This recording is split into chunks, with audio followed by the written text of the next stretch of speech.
आपको लगेगा नहीं कि क्या हुआ, मैं कहां भ्रष्ट हुआ, ऐसी जगह खड़े हो जाओगे कि जान भी नहीं पाओगे कि मैं कहां चढ़ रहा था, दोबारा उत्साह भी नहीं आ पाएगा। अभी बच्चा ना तो लोक को जानता है, ना परलोक को जानता है, ना हित को जानता है, ना अहित को जानता है। अभी उसका ब्रह्मचर्य किसी काम लायक नहीं हुआ और वो उतर गया व्यभिचार में, क्या होगा उसका जीवन। अगर आप वाणी में संयम में रहते हैं ना, वो और भजन करते हैं और सत्य बोलते हैं, तो आप जो बोलेंगे वही होगा। श्रवणेंद्री से गंदी बातें सुने, वाणी से गंदी बातें बोले, रसेंद्री से गंदा भोजन करें और सोचे ब्रह्मचर्य रह जाएंगे, तो बिल्कुल नहीं, कदापि नहीं। ब्रह्मचर्य कोई खिलवाड़ नहीं है। अब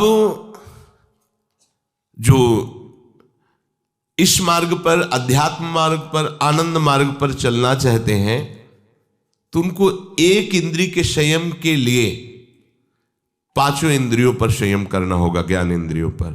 एक बात सुधारने के लिए ब्रह्मचर्य का रक्षा तभी वो उपासक कर सकता है जब सर्वतोभावेन ब्रह्मचर्य होगा। एक जनेन्द्रीय के ही ब्रह्मचर्य की पुष्टता का जब आप लक्ष्य कर लोगे, तो उसकी पुष्टता के लिए आपको सर्वतोभावेन ब्रह्मचर्य धारण करना पड़ेगा।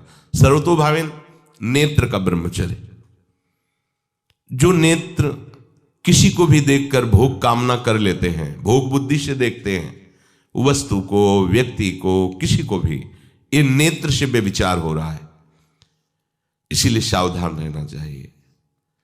जैसे नाटक, सिनेमा आदि हैं, वहां तो जान रहे हो चित्र हैं, पर उनमें जो अभिनय करने वाले जन हैं वो तो संसारी जन ही है ना। उनका पहनावा, ओढ़ावा, हाव भाव, अंग प्रत्यंग, अगर आप भगवत भाव से युक्त है तो संपूर्ण सृष्टि में कहीं भी दृष्टि जाए अपने प्रभु की भावना होती है। पर वहां तक पहुंचने के लिए आपको ये त्यागना होगा ना। आप किसी का अनुकरण न करें, आप अपनी स्थिति को देखें। अगर आप किसी का अनुकरण करते हैं कि हमने उनको देखा है, वो टीवी देख रहे हैं, तो टीवी में क्या देख रहे हैं, कहाँ स्थिति है, हमें क्या पता। हमको जहां पहुंचना है उसके लिए हमारे लिए बाधक है, हमें नहीं देखना है। अगर आप माना कि कोई नाटक ही देख रहे हैं, कोई ऐसे सीरियल ही देख रहे हैं, पर उसमें अभिनय करने वाले तो संसारी भोगी पुरुष ही है ना। आप कोई त्यागी जितेंद्री महात्मा को थोड़ी देख रहे हैं। तो उस देखने में तन्मयता आती है, जिसको हम देखते हैं उस पर हम आसक्त होते हैं, तभी तो उसका सुख दुख अनुभव होता है। देखो कोई ऐसी रोने वाली सीन आए तो रोना आ जाएगा, हंसने वाली आ जाए तो हंसना आ जाएगा, ऐसे तो उसका प्रभाव हम पर पड़ रहा है ना। तो हम किसी के अभिनय करने वाले के अंग प्रत्यंग को देख रहे हैं और वो कामुक होकर कोई काम चेष्टा कर रहा है, या कोई ऐसा, वो सारा का सारा मन कवर कर रहा है आपका, और एकांत होते ही फिर जो मन अपना मनमानी करवाएगा आप नहीं सह पाएंगे। इसलिए नेत्र का ब्रह्मचर्य सबसे पहले शुरू कीजिए। आपको वो चीज नहीं देखनी, वो बात नहीं पढ़नी, वो दृश्य नहीं। श्रीमद् भागवत में वर्णन है, कोई पशु पक्षी भी मैथुन कर रहा हो, अचानक दृष्टि गई तो मानसिक प्रणाम करके दोबारा दृष्टि नहीं जानी चाहिए। इसीलिए लिखा है कि आप एक धनुष भूमि को देखकर, एक धनुष, इसमें किसी की हानि नहीं होगी, आपकी भी हानि नहीं होगी। आप एक धनुष भूमि देख करके ही चलिए। मतलब बहुत लंबी दूरी देखने की जरूरत नहीं है, बहुत दृष्टि उठा करके इधर उधर गर्दन हिलाने की जरूरत नहीं है। और जैसे कि कोई टक्कर मार सकता है, तो देखो जिनको प्रारब्धानुसार टक्कर लगनी होती है ना, वो चाहे जितनी सावधानी से चलो, वो प्रारब्ध आकर के दंड देता है। अन्यथा सीम की चाप सके को तासु, बड़ रखवार रमापति जासु। आप जा रहे हो भगवत चिंतन करते हुए, तो प्रभु का नाम आपका पहरेदार अंग रक्षक है, कोई बाल भी बांका नहीं कर सकता। आपका प्रारब्ध यदि आया है, प्रभु से पास हो गया है कि आपको ये दंड मिलना चाहिए, फिर मिलेगा। आप निश्चिंत रहिए, निर्भय रहिए। प्रभु का जो विधान है वो मंगल करने वाला है। देखो इतने बड़े महापुरुष पूज्य श्री राधा बाबा, श्री आद्याशक्ति भगवती की प्रसन्नता की आराधना कर रहे हैं, क्योंकि श्री कृष्ण हमारे पति हों, इस सिद्धांत की पुष्टता के लिए। और पैर फिसल जाता है, स्नान करने जाते हैं, खड़ाऊ पहने हुए थे, अंग टूट जाता है, दवा नहीं लेते हैं, बांस की खिपचाल बांधकर पुनः अनुष्ठान में बैठते हैं। बलिहारी ऐसी सामर्थ्य की, ये भागवतिक प्रारब्ध ऐसे महापुरुषों को भी दंड दे देता है। देखो ना, ऐसे महापुरुष जो ऐसी ऊंचाई पर पहुंचे हैं और इतने भागवत भजन में नियम निष्ठ हैं, उनको भी प्रारब्ध दंड दे रहा है शरीर को। तो अपने को इससे निश्चिंत हो जाना है। जो होना है उसे रोक नहीं सकते, जो नहीं होना उसे कोई कर नहीं सकता। अपने आराध्य देव के चिंतन में ज्यादा नेत्रों को इधर उधर दौड़ाने की जरूरत नहीं है।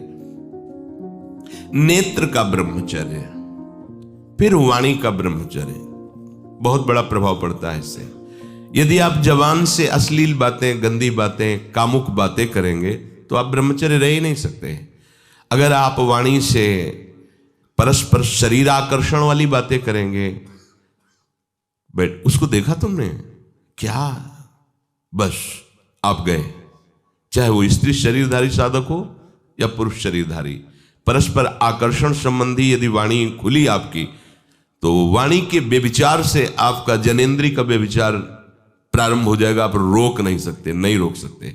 इसलिए वाणी से भी कोई ऐसी वार्ता ना कीजिए जिससे आपके अंदर काम वेदना बढ़े। श्रवणेंद्री का, कान से गंदी बातें, व्यभिचार की बातें, कामुक बातें सुनना जिससे हमारे हृदय में कामना जग जाए, बिल्कुल नहीं। भले वो किसी को लेकर टीका टिप्पणी की जा रही हो, देखो वो साधक है, उसको हमने देखा वहां ऐसे देख रहा था, वैसे कर रहा था, वो तो आपको समझ में आ रहा है कि किसी साधक की बात कर रहे हैं, वो तुम्हारे नाश के लिए उपाय कर रहे हैं जो आपको ऐसी बात बता रहे हैं। क्यों? क्योंकि आप भी तो साधक हैं। श्रवणेंद्री का व्यभिचार हो रहा है। आराध्य देव के सिवा और कोई बात कान से सुनना उसे व्यभिचार कहते हैं। इसलिए महाप्रभु कहते श्रवण फूटो जो अन सुनो। ऐसा हमारा अगर कान कुछ और सुने तो फूट जाए, नेत्र कुछ और देखें तो ये नेत्र नष्ट हो जाए, वाणी कुछ और बोले तो मुख हो जाए। हमारी श्रवणेंद्री का व्यभिचार नहीं होना चाहिए। धर्म की बात, अपने आराध्य देव की बात, शास्त्र सम्मत बात हम श्रवण करें। अन्यथा अगर कोई ऐसा मित्र है या हमारा साथ में रहने वाला है, कोई किसी भी साधक की को लेकर बात कर रहा है, तो भी हमें कान में उंगली डाले नहीं।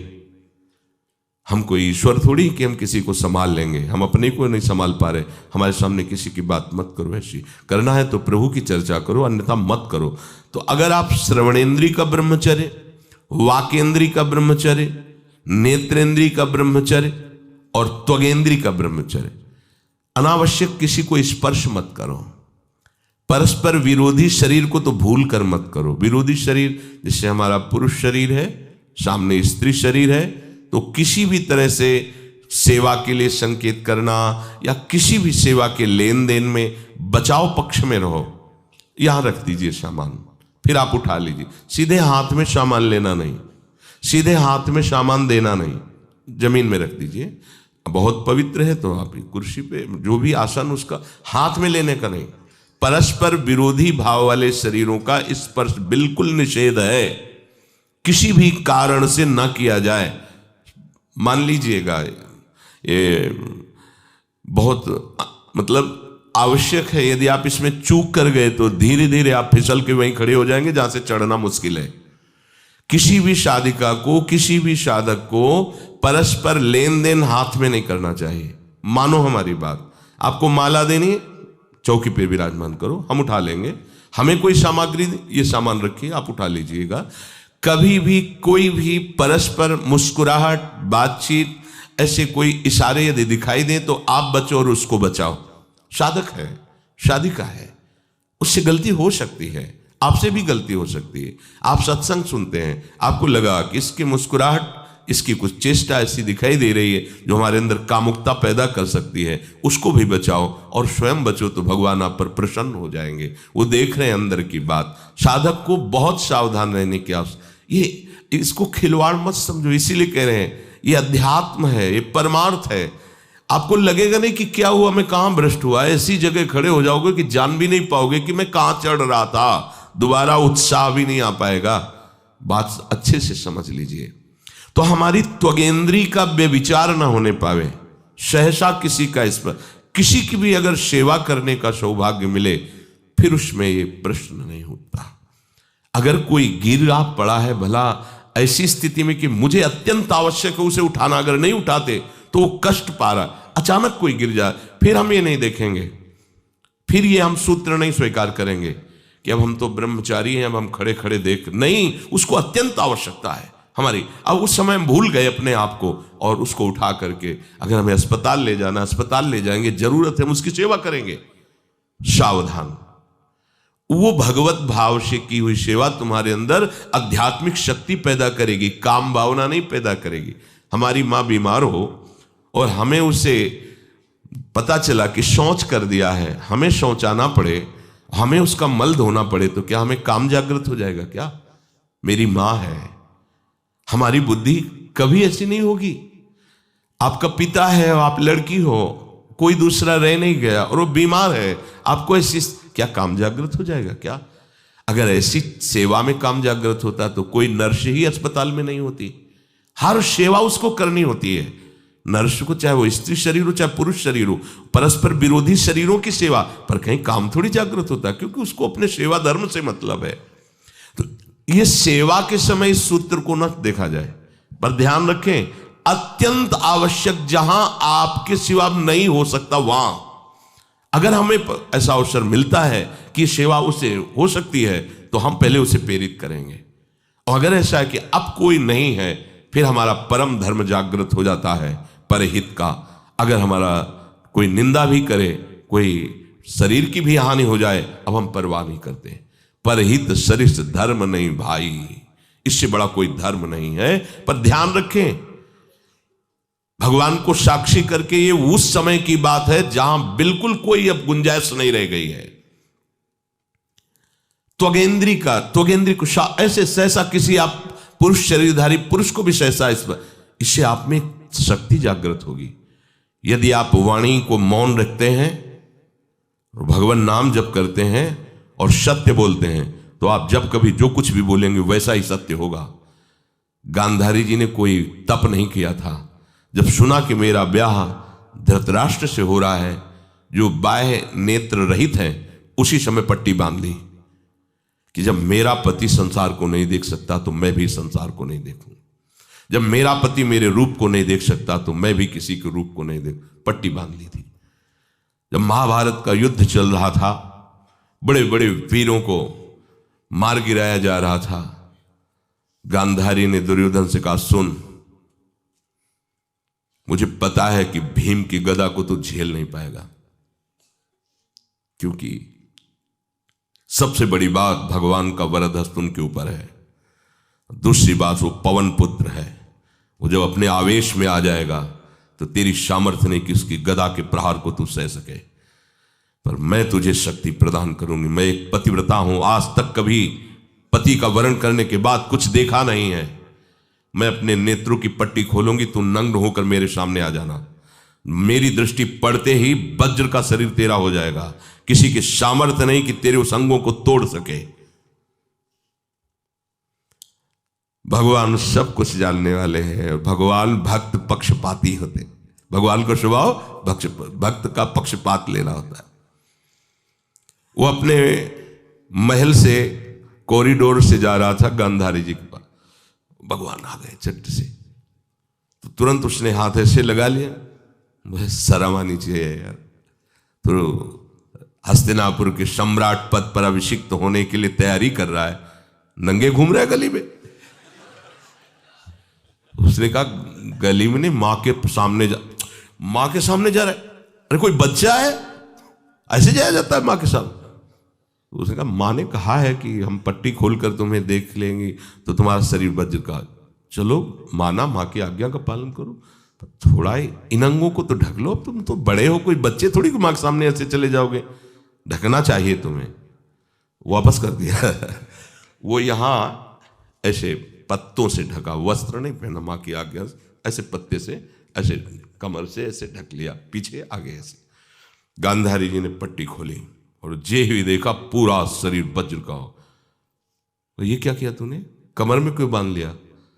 मुझे शर्म लगती थी, कैसे आपके? बोले यहीं से मारा जाएगा, भीम की गदा का प्रहार तेरी इसी जंघा और कमर को तोड़ देगा, तेरी मृत्यु। मान गई, प्रभु के विधान के आगे किसी का बल काम नहीं करता। गांधारी, ये केवल आंख में पट्टी बांधने की सामर्थ्य थी कि मेरा पति यदि अंधा है तो मैं भी किसी रूप को नहीं देखूंगी। अगर आप वाणी में संयम में रहते हैं ना, वो और भजन करते हैं और सत्य बोलते हैं, तो आप जो बोलेंगे वही होगा। पर ऐसा कुछ अनर्थ वो बोलता ही नहीं, क्योंकि ऐसा संयमी जान जाता है कि इन सब का फल भगवत प्राप्ति है, किसी को कष्ट देना नहीं है। एक एक इंद्री का जब आप ब्रह्मचर्य संयम करोगे तब आपका वीर संयम होगा। ध्यान रखना, आप नेत्रेंद्री से गंदे चित्र देखें, श्रवणेंद्री से गंदी बातें सुने, वाणी से गंदी बातें बोलें, रसेंद्री से गंदा भोजन करें और सोचे ब्रह्मचर्य रह जाएंगे, तो बिल्कुल नहीं, कदापि नहीं। ब्रह्मचर्य कोई खिलवाड़ नहीं है। जो ये तो हुआ इंद्रियों का, फिर आता है अंतःकरण का ब्रह्मचर्य। हमारा मन काम की तरफ तभी जाता है जब उसको निज सुख नहीं मिलता।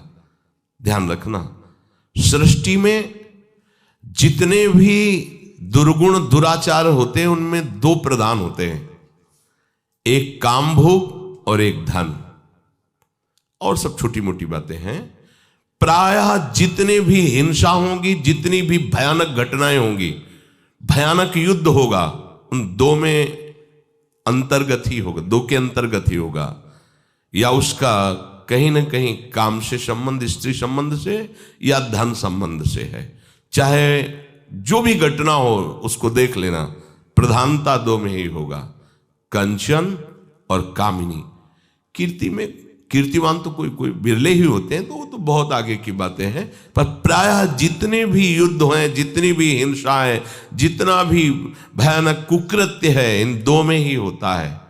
उपासक को ये बात समझनी चाहिए, मन को समझाना चाहिए, सच्ची मानी। मतलब वाणी में शब्द नहीं होता इन बातों को बताने का, यदि कहीं मन को समझाना चाहिए। देखो, अपने लोग उपासक हैं, हम जहां जहां आसक्त हो रहे हैं उसमें हमारे मन का केवल भ्रम है। शरीर के द्वारों में कहीं सुख है, घृणित द्वारों में कहीं सुख है। अगर सुख होता तो इनके भोगने के बाद हृदय कह देता कि अब कछुनाथ न चाहिए मोरे, शांत हो जाता।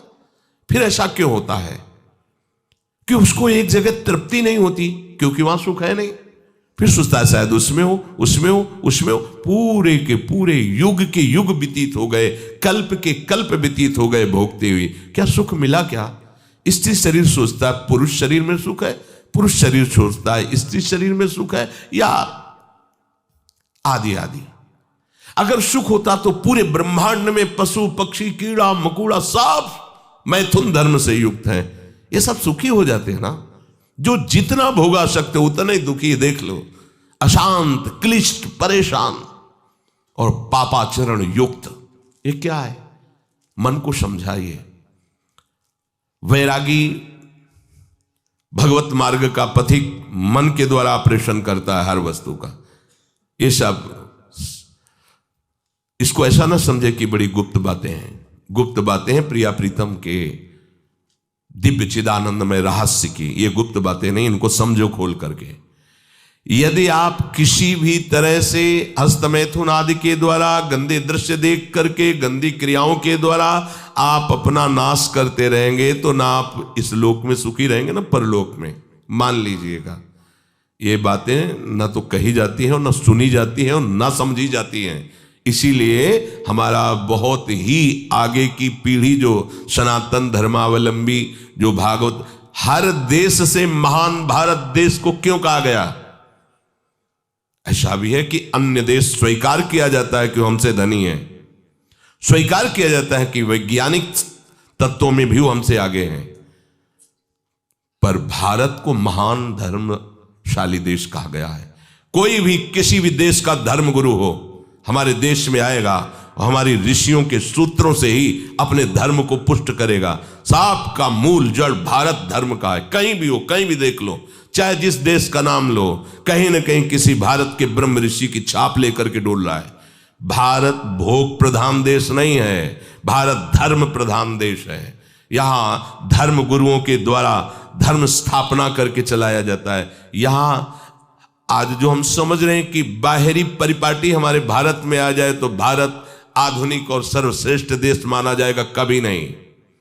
भारत अपनी परिपाटी से चलता है, तब सब देशों के ऊपर राज्य करता है।